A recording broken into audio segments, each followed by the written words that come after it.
Prayer. Let's pray together, may we? Yes.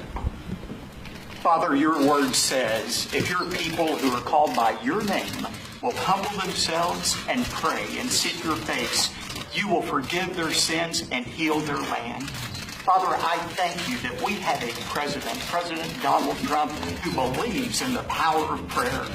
We thank you for a vice president like Vice President Pence, who works alongside of him.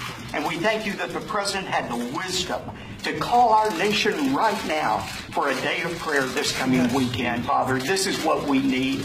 We pray for healing for our country. Yes. We pray for physical healing for those who have suffered the devastation from Hurricane Harvey. Father, be with them. Provide for their needs. Help us to be the embodiment of Jesus Christ as we minister to them. But Father, we also want to pray for spiritual healing, emotional healing for our country.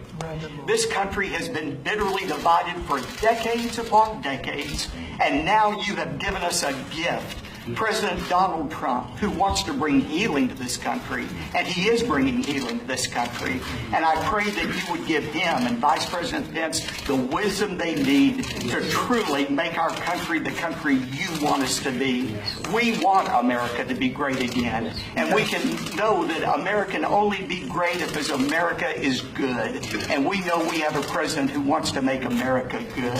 I pray your blessing upon him, the First Lady, their family. Give them wisdom as they seek to honor you. And we pray this in the name of the Lord Jesus Christ, who came and died and rose again that we might have eternal life. It's in his name that we pray. Amen. Amen. Beautiful. Thank you very much.